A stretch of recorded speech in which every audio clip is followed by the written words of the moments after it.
Mari kita bersama berdoa. 让我们低头祷告。 Ya Tuhan, demikianlah pujian yang kami telah naikkan. 神，我们已经颂赞了你， Biarlah ini boleh sungguh menjadi komitmen kami. 这是我们决定的。 Kami mau sungguh mengikut Engkau 我们要一直跟随主， tanpa mengingkarinya. 我们不要离去你。 Tuhan, tolonglah kami ketika kami mendengar firman-Mu saat ini. 主，我们现在要听你的话， Biarlah melalui firman-Mu hari ini boleh menopang kami, menguatkan kami dalam pengiringan kami.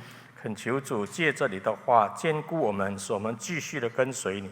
Pimpinlah juga kedua hamba-Mu yang akan berbicara pada saat ini. 恳求主，你也带领我们这两个仆人。 Terima kasih ya Tuhan. 谢谢你，我的主。 Inilah doa kami dalam nama anak-Mu Yesus 我 Kristus. 们是奉耶稣的名祷告， Amin. 阿门。 Shalom Bapak Ibu Jemaat sekalian.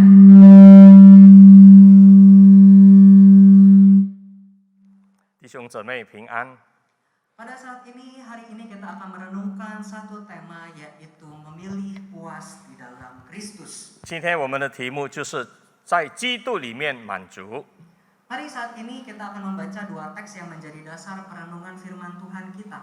现在我们有两段的经文， Yaitu dari Matius 4 ayat 1 sampai 11 dan dari Mazmur 20 ayat yang ke-5 sampai ke-8. 就是马太福音第4章1到11节，然后诗篇第20节，第20章5到8节。 Matius 4 akan dibacakan dalam bahasa Indonesia dan Mazmur 20 akan dibacakan dalam bahasa Mandarin.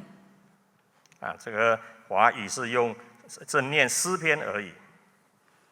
Saya akan bacakan terlebih dahulu Matius pasal 4 ayat 1 sampai 11.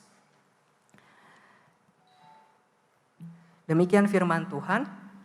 Maka Yesus dibawa oleh Roh ke padang gurun untuk dicobai iblis, dan setelah berpuasa 40 hari dan 40 malam, akhirnya laparlah Yesus.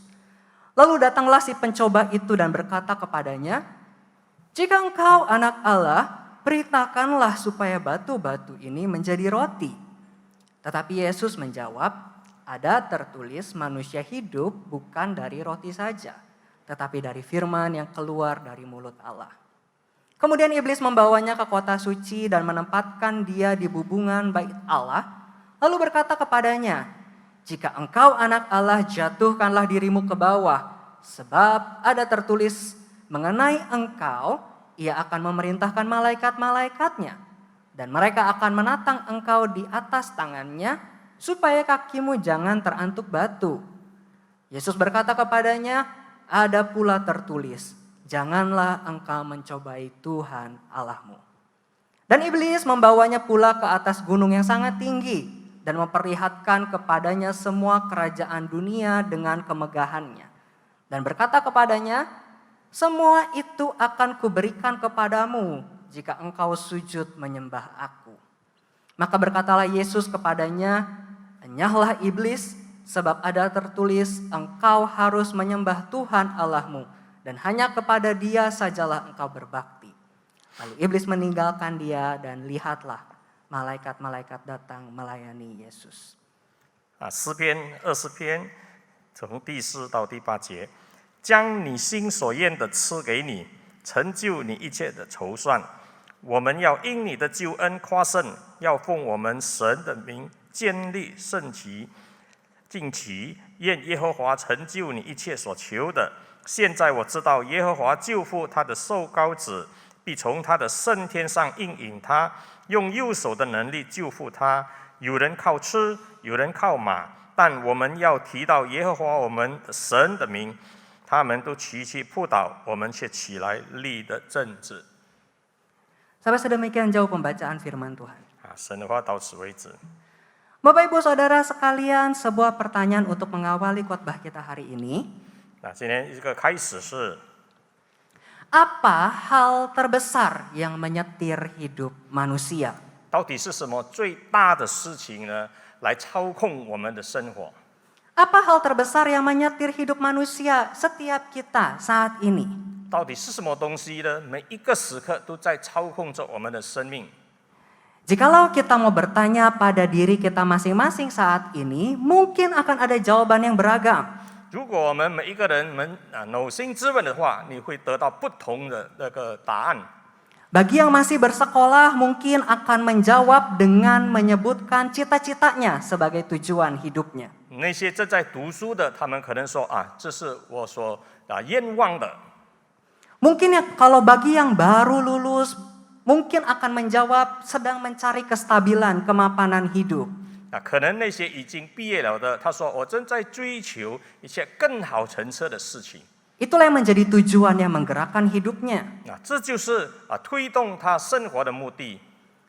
Bagi yang sudah mapan, sudah punya karir yang stabil, mungkin punya jawaban lain yang berbeda ketika memikirkan apa alasannya menjalani hidup ini. 对那些已经有了成就、有作为的，他们的答复又是不同的。 Namun Bapak Ibu sadar tidak sadar sesungguhnya ada satu hal yang lebih besar yang semua manusia ini sama-sama kejar. 无论我们认知还是不认知的，有一样的事情是更大的，是我们每一个人在追求的。 Di atas segala cita-cita dan rencana hidup kita ada satu hal yang sama-sama semua manusia kejar. 在一切人类所追求的，在愿望上呢，有一样的事情， Dan itu yang menggerakkan hidup kita semua. 那就是在推动我们每一个人的生活的。 Yaitu setiap manusia mengejar kebahagiaan. 那就是每一个人在追求幸福。 Mengejar kebahagiaan atau dalam khotbah ini saya bahasakan dengan istilah kepuasan. 那你说幸福，我们这样简单的说呢，那就是满足。 Setiap kita sesungguhnya mengejar satu titik kepuasan, satu titik kebahagiaan di dalam hidup. Kita ingin bisa mengalami itu. 那每一个人在一个生命里头一直在追求，就是这一地，就是幸福。 Hal ini dibahasakan dengan begitu baik oleh seorang ilmuwan, filsuf, dan teolog Katolik bernama Blaise Pascal. 那有一个这个天主教徒 Blaise Pascal 这么说， Dia mengatakan bahwa semua manusia mengejar kebahagiaan tanpa terkecuali. 他说每一个人都在追求幸福，没有例外的。 Meskipun ada beragam cara mereka semua mengejar titik akhir ini. 可能他们是用不同的方法来追求这最后的一地。 Apa yang menyebabkan orang pergi berperang dan orang yang tidak mau pergi berperang tujuannya sama. 无论那些是去战争或者是不要战争的人，目的乃是一样的。 Semuanya mengejar ini. 每一个人都在追求同一样的事情。 Mencari kebahagiaan adalah motivasi dari setiap tindakan dari setiap manusia. Bahkan mereka yang membunuh dirinya sendiri. 追求幸福呢，就是我们每一个人所推动是去进行的包括那些自杀者。 Bapak Ibu Saudara sekalian, sadar atau tidak, kita belajar, bekerja, melakukan segala sesuatu untuk mencapai satu titik yaitu bahagia. 无论我们认知是不认知呢，当然我们所学的、所做的一切呢，就是为了追求这个目的。 Satu titik di mana mungkin kita membayangkan diri kita bisa duduk dengan tenang, memandang matahari dan merasakan desir angin.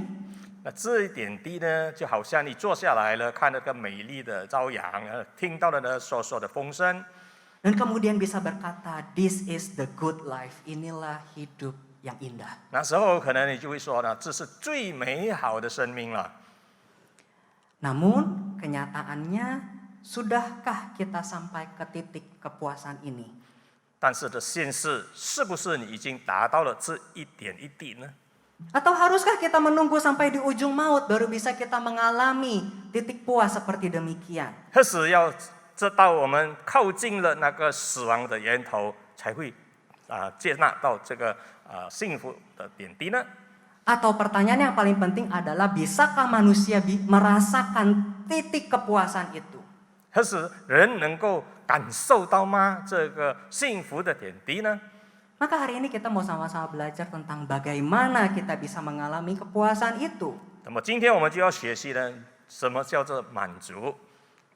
Maka Bapak Ibu sekalian menyambung perkataannya tadi, Blaise Pascal di tulisan yang sama menuliskan sebuah perkataan yang akrab di telinga kita.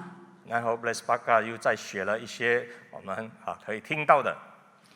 Blaise Pascal menuliskan bahwa di dalam hati setiap manusia ada titik, ada sebuah ruang hampa yang hanya dapat diisi oleh Allah. Blaise Pascal 怎么说呢？每一个人的心里头有一个空间，唯有神能够填满这个空间。 Tidak bisa dipuaskan oleh ciptaan apapun, tetapi hanya bisa dipuaskan oleh Sang Pencipta yang kita kenal lewat Yesus Kristus. 没有一样所创造的东西可以填满这个空间，唯有神自己。 Jadi Bapak Ibu sekalian, kalau ditanya bagaimana kita bisa mengalami kepuasan yang sejati, 如果你问了，到底我们如何才能够得到真正的这个满足呢？ ya jelas jawabannya adalah dengan datang kepada Tuhan. 答案当然就是来到神的面前。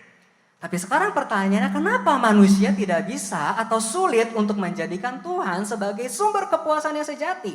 那问题就是人为什么很困难呢？不能够寻找自己的认为满足的源头呢？ Bahkan untuk kita yang sudah percaya sama Tuhan, kenapa ini tidak terjadi secara otomatis? 而且我们也认识主、信主的人，为什么这样的事情不是自然而然的发生呢？ Maka mari saat ini kita kembali melihat dua teks yang sudah kita baca di awal tadi. 那么我们就来探讨这两段的经文。 Bapak Ibu sekalian, dari Matius 4 tadi kita melihat peristiwa ketika Yesus dicobai di padang gurun. 在马太福音第4章，我们看到了耶稣基督被魔鬼试探。 Peristiwa ini merupakan salah satu bagian penting dalam tugas Yesus sebagai Mesias yang sepenuhnya Allah dan sepenuhnya manusia.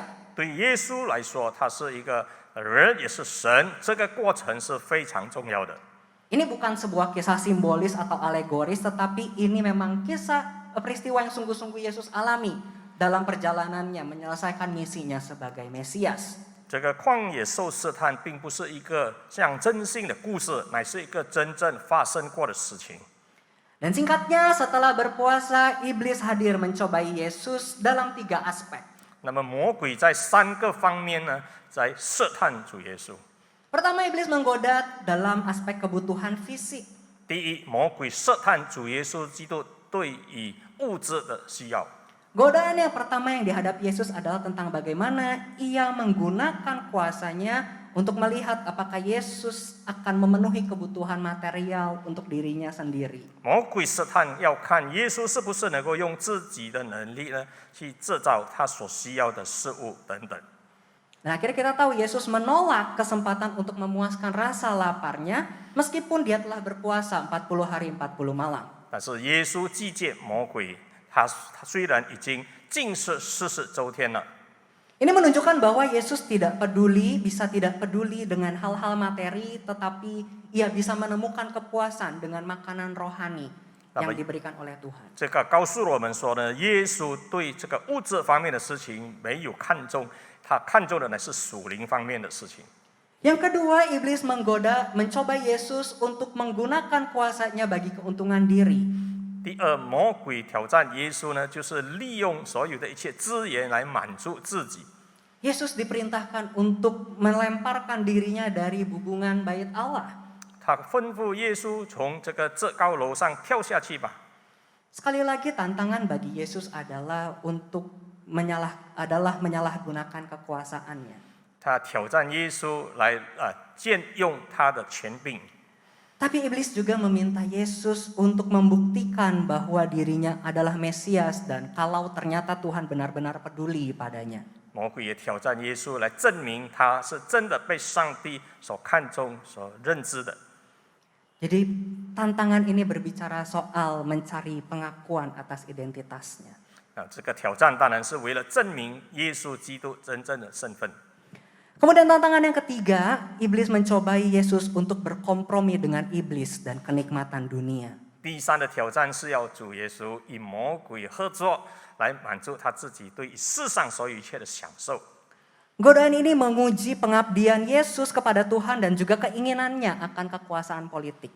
当然，这个挑战耶稣对他所要尽的责任，及一切这个 politik 方面的事情。 Tetapi Yesus menunjukkan dengan jelas bahwa dia adalah Mesias yang bukan hendak mengejar kekuasaan politik. 但是耶稣真正的告诉了魔鬼，他就是救世主，他不注重这些政治方面的事情。Kehadirannya di dunia hanyalah untuk mendahulukan kerajaan Allah. 耶稣来到世上是为了国度降临之前的事情。 Itu tentang Matius 4 yang sudah kita baca. 那这就是马太福音第4章我们所探讨的。 Kemudian bergeser kepada teks Mazmur 20 yang sudah kita baca juga. 然后我们再看诗篇第20篇。 Di dalam Mazmur 20 ini berbicara tentang doa pemazmur untuk kemenangan raja. 那么这个诗篇就告诉我们说，这一个君王大卫王的祷告。 Seperti doa permohonan kemenangan pada umumnya jelas permintaan utamanya adalah untuk memohon keberhasilan. 当然，就好像一切君王的祷告是为了战争的得胜。 Namun ada satu bagian yang menarik Bapak Ibu ketika kita melihat dalam ayat 8 atau ayat ke-7 di dalam bahasa Mandarin. 但是有一样很吸引我们的，就是在印尼文第8节，或是中文第7节。 Dikatakan orang ini memegahkan kereta dan orang itu memegahkan kuda, tetapi kita bermegah dalam nama Tuhan Allah kita. 这一节经文说，有人靠车，有人靠马，但我们要提到耶和华我们的神的名。 Umumnya orang ya pergi berperang adalah untuk memperbesar kekuasaan, 人战争是为了要扩充他的统治， untuk memasyurkan nama raja yang memimpin peperangan. 为了提高这个战争君王的名气。 Namun pemazmur dalam doanya ini mampu dengan penuh percaya diri mengatakan dia tidak tertarik sama sekali untuk semua itu. 但是诗篇的作者说，他对这一切的名望，他根本没有那个吸引。 Dia mengatakan bahwa ia dan bangsanya tidak bermegah oleh karena kekuatan armada peperangan ataupun karena besarnya kemenangan mereka. 他说呢，他和他的众人民并不夸耀这一切的得胜， Tetapi hanya karena nama Tuhan yang dimuliakan. 但是他所要的就是神的名呢被高举了，这都做荣耀。 Bapak Ibu sekalian, ketika kita melihat dua contoh dari kisah ini, 当我们看到这2个举例的时候， dari pribadi Yesus dan pemazmur, mereka bisa sungguh menaruh titik kepuasannya hanya di dalam Tuhan. 所以我们看到了主耶稣基督本身或者诗篇作者呢，他们是把自己满足的这个一点放在神方面。 Maka pertanyaannya bagaimana mereka bisa? 问题就是为什么他们可以这么做呢？ Maka saya melihat ada satu hal yang dapat kita soroti dari kedua kisah ini. 但是我们再看了这两个故事， Bahwa dari teks ini sedang menunjukkan bahwa ada perbedaan cara pandang yang dunia bawa ketika berbicara soal rasa cukup. 这2个故事呢，告诉我们说呢，这个世界上的人的对自己的看法呢，是和他们呢不同的。 Bapak Ibu sekalian, dunia membawa kita kepada perspektif yang tidak berujung akan rasa cukup. 那么世人的看法呢，就带领着我们众人呢，这到那个永无止境的满足。 Dunia terus berusaha menggeser persepsi kita di dalam memilih tujuan hidup. 世界一直在推动我们不断的追求这个目标，是目的。 Dunia mengajarkan kita tentang pencapaian yang tidak berujung. 世界教导我们呢，在追求那个永无止境的成就。 Dunia sering mengatakan kalau tidak menghasilkan sesuatu yang besar bagi dirimu, maka kamu kurang ambisius dalam hidup. 那么世界告诉我们说，如果你没有达到你最高阶段的那个成就呢，那么你就是不够有这个奋斗性了。 Tujuan hidupmu belum cukup bermakna kalau tidak bisa membawamu pada penghasilan atau pencapaian yang besar. 那么你没有达到最高的那个成就呢，还是收入，那么你就没有真正的去奋斗过了。 Jangan pernah berpuas diri dan harus terus mengejar hal-hal yang lebih besar lagi dalam hidup. 不要这么快满足吧，要不断的追求更大、更高级的事情。 Bapak Ibu Jemaat sekalian, cukup umum mungkin ya kalau kita mungkin sering mendengar gitu ya. Saat seseorang lulus SMA ya, dalam sambutan tuh biasa dikatakan ketika sudah lulus ini bukan akhir, ini awal yang baru. 那常常呢，我们听到那些在高中毕业生，他们这么说呢，这不是最后，这才是一个真正的开始。Lalu ketika selesai kuliah kita dengar ada sambutan, kalimatnya juga sama. Ya lulus kuliah bukan akhir, tapi awal yang baru. 一样的，当一个人大学毕业之后，他说这也不是一个终端，这才是真正的开始。 Kemudian masuk kerja, naik jabatan, kalimatnya juga sama. Ya masuk step yang baru bukan pencapaian akhir, ini awal yang baru. 但是得做了一个工作，上班了，他也做同样的事情，这才是真正的开始。 Atau mungkin kita di dalam perjalanan hidup kita sudah punya rumah lalu kita ingin punya motor.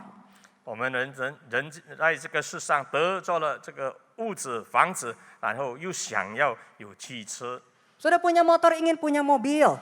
有了这个摩托车呢，又想要有汽车， Sudah punya mobil A, pengen mobil yang lebih bagus lagi. 有了一辆汽车，更想要更好、更美华的这个汽车， Sudah punya mobil yang terbaik, kemudian pengen punya kapal pribadi. 有了最好的汽车，又想要有这些游轮。 Bapak Ibu sekalian, contoh-contoh ini kembali mengingat, saya ingin membawa kita untuk mengingat bahwa pada akhirnya semua yang ada di dunia ini kalau dikejar nggak akan pernah terasa cukup. 这些告诉我们说，这世界上的一切，我们所追求到的，不一定能够带给我们这个满足感。 Mengejar hal-hal material tidak akan pernah membawa kita kepada perasaan cukup. 追求物质呢，并不能够带给我们这个满足感。 Seperti pepatah lama mengatakan selalu ada langit di atas langit. 古言说呢，在天之上还有更高的天。 Sehingga memang seharusnya bukan hal-hal yang bersifat material yang harusnya kita kejar. 所以我们所追求的，不是要追求物质方面的事情， Bukan di sanalah kita mencari rasa cukup. 我们追求满足，并不是在物质方面。 Dan itu juga yang ditunjukkan dari kisah firman Tuhan hari ini. 这就是那两段神的经文所告诉我们的。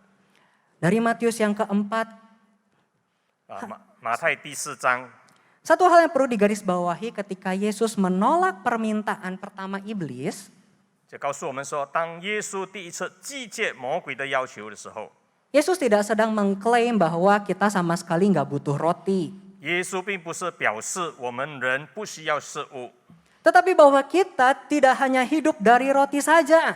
只是我们人并不是靠着食物而活。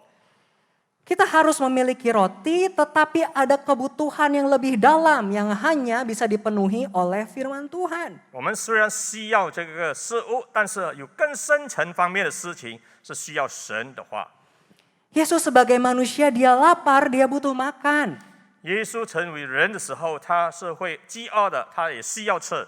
Tetapi di saat yang sama dia bisa saja memunculkan roti dari manapun dengan cara apapun. 而且他也可以用各种各样的方法来创造这个事物。 Tetapi Yesus tidak akan melakukannya karena dengan mengikuti perkataan iblis dan melawan Allah. 但是耶稣并不按照魔鬼的要求去进行，因为这样是违反了神的旨意。 Sehingga masalah utama di dalam pergolakan ini, 所以在这一个挣扎的时刻， bahwa Yesus tahu dia tidak bisa memulai pelayanannya dengan mengikuti pimpinan iblis. 主耶稣知道他要开始他的服事，并不可以按照魔鬼的吩咐去进行。 Sekalipun pilihannya adalah antara ikut iblis dan menjadi kenyang atau ikut Allah dan tetap kelaparan, Yesus sama sekali nggak kesulitan untuk memilih. 耶稣并没有遇到困难呢，在选择是不是跟随魔鬼的满足的吃饱，或者是跟随上帝独自饥饿呢？ Karena di atas segala kebutuhan materialnya dia tahu ada Allah. 因为在他物质方面需要的层面上呢，他知道有上帝与他同在。 Dan Bapak Ibu sekalian demikian juga bagi setiap kita, bukan? 这样来说呢，对我们每一个人其实也是一样的。 Karena memang tanpa Tuhan kita tidak bisa hidup. 没有神，我们如何活呢？ Bapak Ibu sekalian, Tuhan hadir memberikan hidup kepada kita itu bukan sekadar bicara hidup kekal nanti.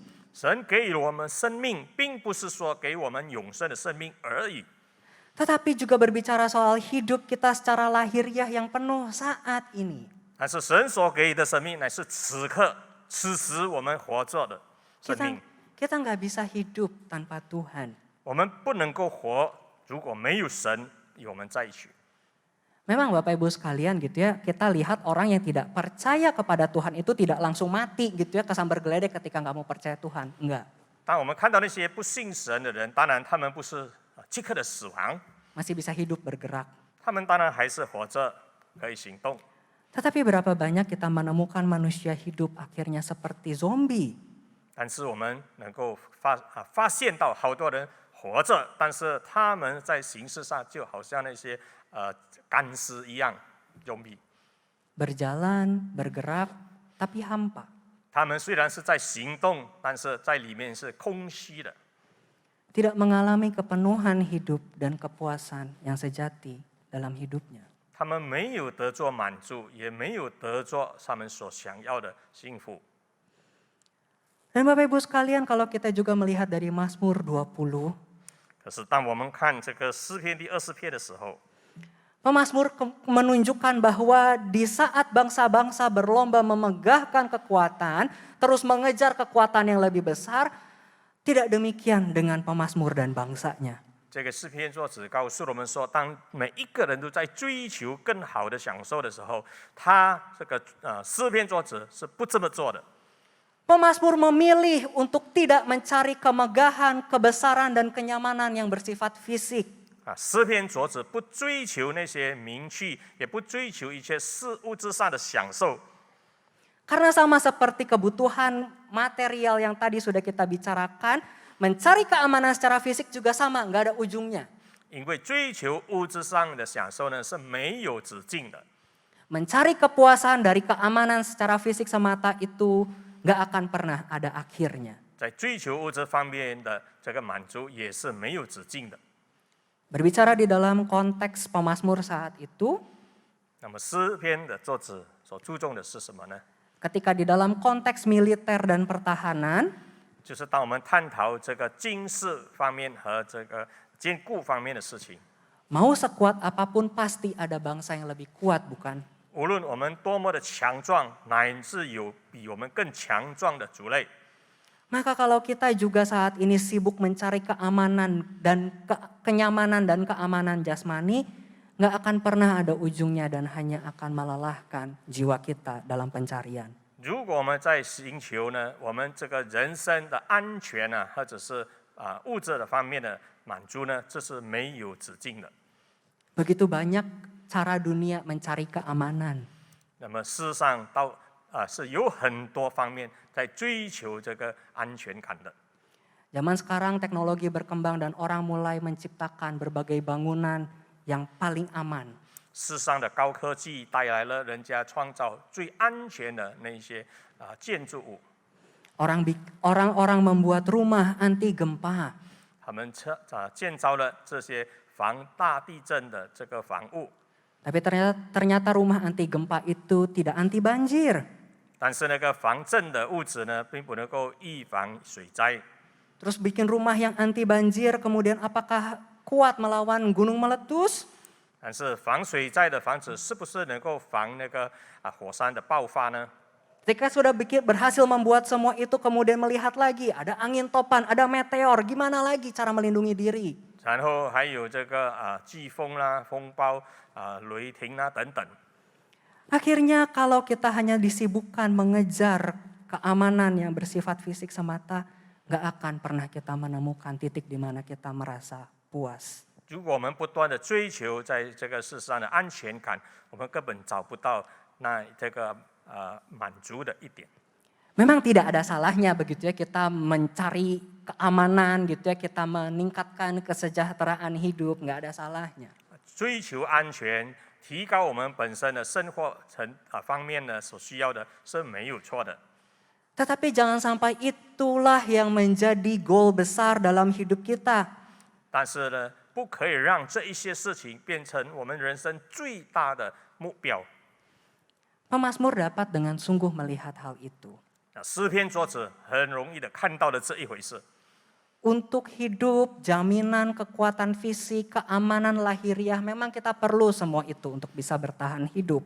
我们所需要的一些物质上的事情呢、成就感啊等等，是为了使我们能够活下去的。 Tapi perlindungan yang kita punya, kekuatan yang kita punya, itu nggak bisa dipertahankan untuk selamanya. 但是我们所得着的保障呢，并不能够永远维持的。 Sehingga salah besar kalau kita menganggap semua itu bisa membawa rasa cukup, rasa puas dalam hati kita. 如果我们认为呢，这一切所达到的能够带来永久性的，那么我们就大错特错了。 Dan pemazmur menyadari bahwa hanya Allah yang bisa menjadi dasar yang paling kuat dan tidak akan pernah hilang. 诗篇作者告诉我们说呢，唯有神是我们最坚固的那个基础。 Bapak Ibu jemaat sekalian, pada akhirnya memang dalam kehidupan kita, kita bisa punya banyak goal-goal kecil, ya banyak tujuan-tujuan kecil yang menggerakkan kita untuk tugas-tugas yang kecil. 那么在我们生活里头，如果有一些微小的目标来推动我们达到一些微小的成就，是可以的。 Ketika tadi saya berbicara apa yang menjadi tujuan besar dalam hidup manusia, 刚才我问你，到底在我们人生里面呢，什么是我们最大的目标、目的？ ya tujuan besar itu kita cuma punya satu. 那么我们最大的那个目的是目标的只有一样， Tapi kita bisa punya banyak goal-goal kecil yang sifatnya memang cuma sementara. 可是我们可以拥有不同微小的一些目的和是目标，只是暂时性的。 Misalkan kita ingin dapat uang untuk makan, ya akhirnya kita bekerja. 比如说呢，我们需要钱是为了要吃，所以我们就去工作了。 Keinginan untuk bisa makan itu yang menjadi goal kecil kita yang akhirnya menggerakkan kita untuk bekerja. 那为了要吃呢，我们就去工作。 Kita ingin punya hunian yang lebih layak, makanya akhirnya kita menabung, berinvestasi dan sebagainya. 我们为了要得到更好的这个寄居呢，那么我们就去投资，我们就去创造一些。 Nah Bapak Ibu sekalian, dari sini saya ingin kita melihat ada satu perbedaan. 有一样不同的事就是， Bahwa hal-hal material, hal-hal yang bersifat materi, fisik itu hanyalah goal-goal kecil di dalam hidup kita. 在我们生活里头呢，这属于物质方面的事情呢，应该就是那些微小的目的。 Hanya sebuah milestone, hanya sebuah batu loncatan satu demi satu dalam perjalanan hidup kita. 这一些微小的目的，只是一些垫脚石而已。 Maka jangan kita menjadikan goal-goal kecil itu yang sifatnya hanya sementara menjadi goal besar dalam hidup kita. 不要让这些暂时性的微小目标成为我们人生的最大的目标。 Jangan kita mengejar hal-hal yang sifatnya hanya sementara dan tidak bisa kita pegang. 不要追求那是属于暂时性而不能够掌握的事情。 Maka Bapak Ibu sekalian, marilah kita seperti pemazmur dan Kristus sendiri.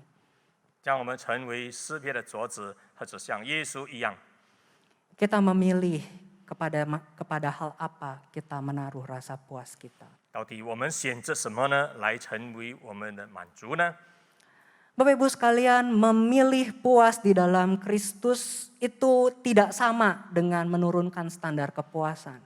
那么选择在主里面满足呢，并不是使我们的这个阶级呢降低。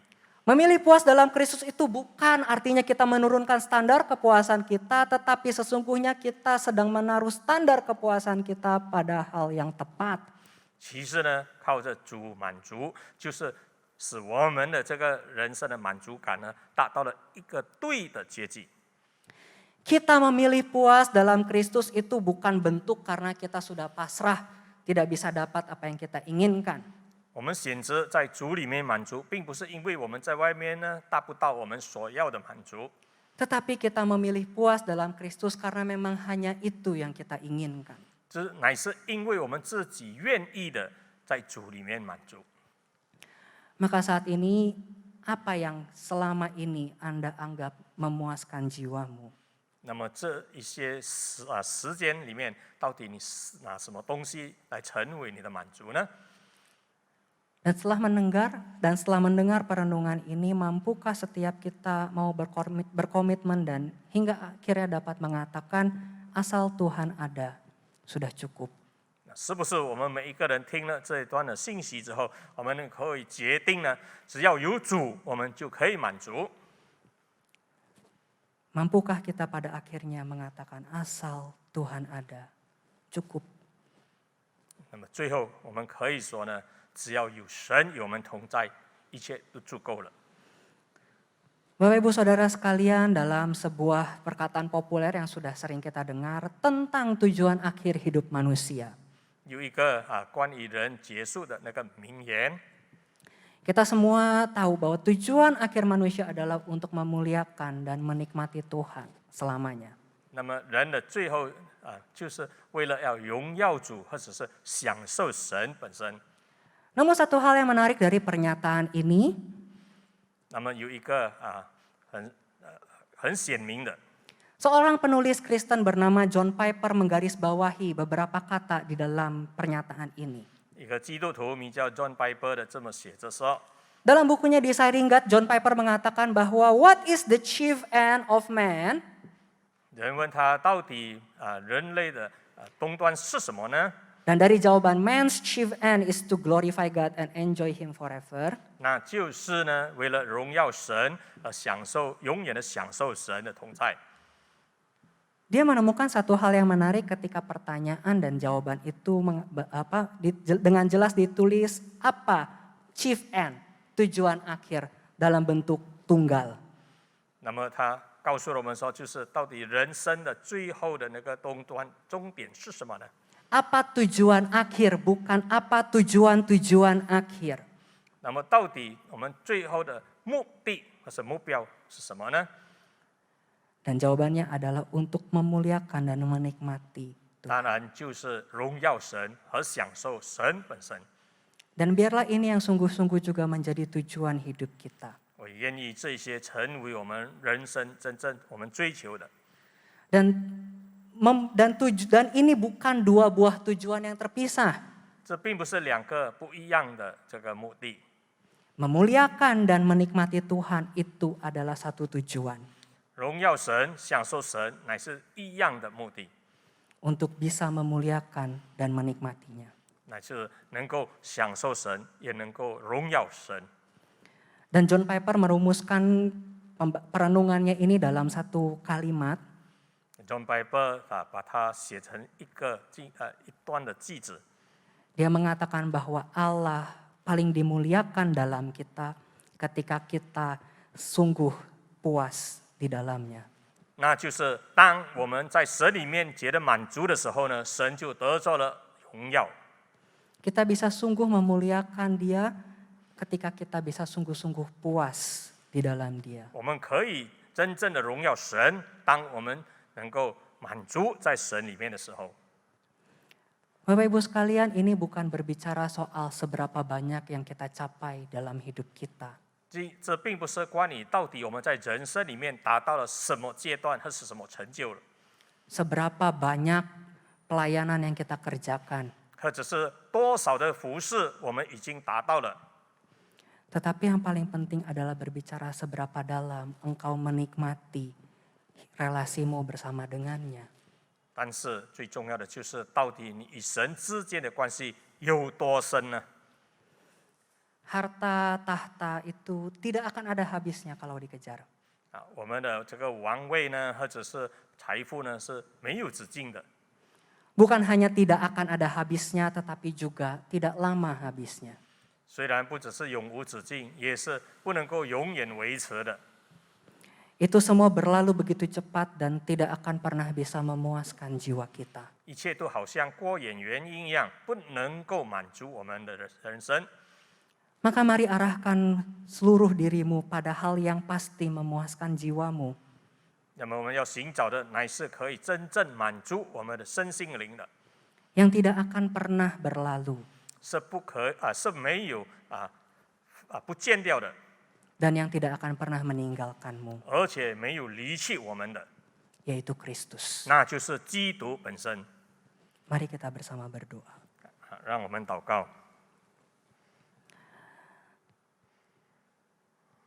Ya Tuhan, saat ini setiap kami datang di hadapan-Mu. 神啊，这个时刻，我们每一个人来到你的面前， Tuhan, begitu banyak hal yang seringkali mengaburkan pandangan kami. 好多的事情使我们的看见成为模糊了。 Terlalu banyak hal yang menyenangkan mata kami yang membuat kami gagal melihat Engkau sebagai sumber kepuasan kami. 有许多享受使我们看不见到了你。Tuhan, tolonglah kami 主，求你帮助我们， agar kami bisa sungguh-sungguh menjadikan Engkau satu-satunya tujuan hidup kami. 好叫我们可以认真的把你当为我们人生真正的目标， Sehingga Engkau bisa sungguh-sungguh menjadi sumber kepuasan jiwa kami. 你就是成为我们心灵上满足我们的神， Engkau sungguh-sungguh menjadi sumber kepuasan hati kami. 你是我们心里满足的唯一泉源。 Tuntunlah, tolonglah kami ya Tuhan. 主啊，求你帮助我们吧。